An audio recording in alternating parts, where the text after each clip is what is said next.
Hi everyone, welcome to my channel life of task. இன்றைக்கி நம்ம சேனலில் ஒரு எக் ரெசிபி பார்க்க போகிறோம். இது ரொம்ப டிஃப்ரெண்ட்டான மெத்தடில் இருக்கும், யாருமே இனிமேல் பண்ணிக்க மாட்டாங்க. ஸோ இது கண்டிப்பாக உங்களை ட்ரை பண்ணுங்கள், ரொம்ப நல்லாயிருக்கும். இது பண்ணுறதுக்கு ஃபஸ்ட்டு நான் முட்டையை வேக வச்சுக்கிறேன். இது ஒரு 8 மினிட்ஸ் 5 to 8 மினிட்ஸ் மட்டும் வேக வச்சுக்கோங்க, அதுவே போதுமானது. இதுக்கு தேவையான மசாலா அரைச்சிக்கலாம். ஒரு முழி தேங்காய், சோம்பு, பெருஞ்சீரகம் இருக்குல்ல அது ஒரு 2 ஸ்பூனு, அப்புறம் சீரகம் 1 ஸ்பூனு, தனியா 1 ஸ்பூனு, அப்புறம் காஞ்ச மிளகா. உங்களுக்கு எவ்வளோ காரம் தேவையோ அந்தளவுக்கு போட்டுக்கோங்க காஞ்ச மிளகா. நான் இன்றைக்கி ஒரு பெரிய காஞ்ச மிளகா, ஒரு சின்ன காஞ்ச மிளகா அப்படி தான் போட்டிருக்கேன். அதுவும் இல்லாமல் நம்ம மிளகாத்தூளும் வேறு ஆட் பண்ணுவோம். ஸோ அதுக்கு தகுந்த மாதிரி போட்டுக்கோங்க. இதெல்லாம் போட்டு கொஞ்சம் தண்ணி விட்டு நம்ம நல்லா ஃபைன் பேஸ்ட்டாக அரைச்சி எடுத்துக்கலாம். வெங்காயம் 2 வெங்காயம், ஒரு தக்காளி, கொத்தமல்லி தழை, கருவேப்பிலை, அவ்வளோதான். இதுக்கு ஒரு 4 ஸ்பூன் எண்ணெய் ஊற்றிக்கோங்க. எண்ணெய் ஊற்றிட்டு பெருஞ்சீரகம் மட்டும் போட்டு தாளிச்சிக்கோங்க, வேறு எதுவும் வேணாம். அதை தாளிச்சிட்டு கருவேப்பிலை ஒரு கொத்து எடுத்து கிள்ளி போட்டுக்கோங்க.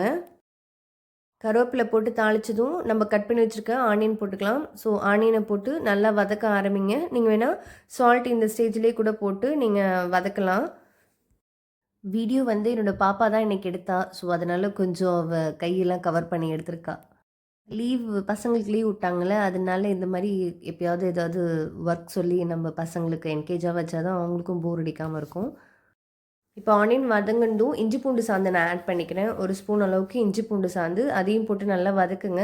இஞ்சி பூண்டு சாந்து அந்த ரா ஸ்மெல் போனதும் தக்காளியை நம்ம கட் பண்ணி வச்சுருக்க தக்காளியை போட்டுக்கலாம். அதையும் போட்டு நல்லா வதக்க ஆரம்பிங்க. இந்த ரெசிபி கண்டிப்பாக உங்கள் வீட்டில் ட்ரை பண்ணுங்கள், ரொம்ப நல்லாயிருக்கும். ஸோ யாருமே இந்த ரெசிபி செஞ்சுருக்க மாட்டாங்க. ஏன்னா நான் சொல்லும்போது எல்லாருக்குமே டிஃப்ரெண்ட்டாக இருக்கும், ரொம்ப நல்லாயிருக்கும்னு சாப்பிட்டு பார்த்துட்டு சொல்லுவாங்க. ஸோ நீங்களும் வீட்டில் கண்டிப்பாக ட்ரை பண்ணுங்கள். எக்கு உங்களுக்கு தெரிஞ்ச வெரைட்டிஸில் நீங்கள் பண்ணியிருப்பீங்க. இதில் எனக்கு தெரிஞ்ச வெரைட்டியில் நான் சொல்லியிருக்கேன். இது எங்கள் அம்மா எனக்கு கற்றுக் கொடுத்த ரெசிபி. ஸோ இதை பண்ணி பாருங்கள், உண்மையிலேயே ரொம்ப நல்லாயிருக்கும், டிஃப்ரெண்ட்டான டேஸ்ட்டாக இருக்கும், எல்லாருக்குமே பிடிக்கும். இப்போ நம்ம மசாலா ஐட்டம்லாம் போட்டுக்கலாம். மஞ்சத்தூள் ஒரு 1/4 ஸ்பூன் மட்டும் போட்டுக்கோங்க. அப்புறம் மிளகாத்தூள், நம்ம குழம்பு மிளகாத்தூள் இருக்குல்ல, அந்த குழம்பு மிளகாத்தூள் தான் சேர்த்துருக்கேன். உங்களுக்கு எவ்வளோ காரம் தேவையோ அதளவுக்கு சேர்த்துக்கோங்க. அப்புறம் உப்பு ஆட் பண்ணிக்கேன். ஆட் பண்ணி ஒரு மிக்ஸ் பண்ணி விட்டதுக்கப்புறம் ஒரு 1/2 கிளாஸ் அளவுக்கு தண்ணி ஊற்றிக்கோங்க. ஊற்றி அந்த ரா ஸ்மெல்லாம் போயிட்டக்கப்புறம் கொஞ்சம் கெட்டியாகி வரும். அது அந்த அந்த பதம் வந்ததும் நம்ம அரைச்சி வச்சுருக்கோம்ல பேஸ்ட்டு, அதையும் ஊற்றி கொஞ்சம் நீங்கள் குக் பண்ண ஆரம்பிங்க. ரெசிபி காம்பினேஷன் நம்ம எது கூட வேணால் சாப்பிட்லாம். பட் இன்றைக்கி எங்கள் வீட்டில் நாங்கள் ரச சாதம் தான் பண்ணோம். ஸோ ரசத்துக்கு இந்த சைட் டிஷ் வச்சு சாப்பிடும்போது ரொம்ப நல்லா இருந்தது. பாப்பா சொன்னால், நீங்கள் ரசம் சாதம் பண்ணால் கண்டிப்பாக இந்த டிஷ் பண்ணுங்கள், ரொம்ப நல்லாயிருக்கு அப்படின்ட்டு சொன்னான். ஸோ நீங்களும் அந்தமாதிரி ட்ரை பண்ணுங்கள், ரொம்ப நல்லாயிருக்கும். ஸோ நம்ம இந்த மாதிரி நல்லா கெட்டி ஆகிட்டக்கப்புறம் நம்ம வேக வச்சு வச்சுருக்கோம்ல எக்கு, அதை இந்த மாதிரி நம்ம உங்களுக்கு எவ்வளோ சைஸ் வேணுமோ அந்த அளவுக்கு போட்டுக்கோங்க. நான் ஃபஸ்ட்டு இந்த மாதிரி 4ஆக தான் கட் பண்ணி போட்டேன். அதுக்கப்புறம் இன்னும் சின்னதாக கட் பண்ணலாம் அப்படின்னுட்டு இன்னும் நான் அப்படியே வானல்லே வச்சு அப்படியே கொஞ்சம் இன்னும் பாதி பாதியாக கட் பண்ணேன். ஸோ அது பார்க்குறதுக்கு டிஃப்ரெண்ட்டாக நல்லாயிருக்கும். ஸோ அதனால் நீங்களும் இந்த மாதிரி பொடியாக கட் பண்ணுறதா இருந்தால் கட் பண்ணிக்கோங்க. இல்லை உங்களுக்கு என்ன ஷேப் வேணுமோ அந்தமாரி நீங்கள் கட் பண்ணிக்கோங்க, ரொம்ப நல்லாயிருக்கும்.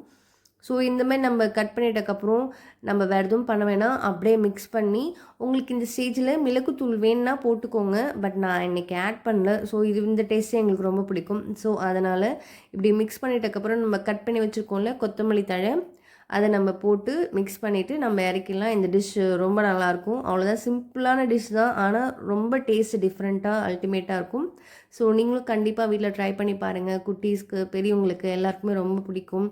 நீங்கள் வேணால் இது ரைஸோடு காம்பினேட் பண்ணிக்கலாம். அப்படி இல்லைனா நீங்கள் சப்பாத்தி, தோசையோடு கூட வச்சு சாப்பிட்லாம், நல்லாயிருக்கும்.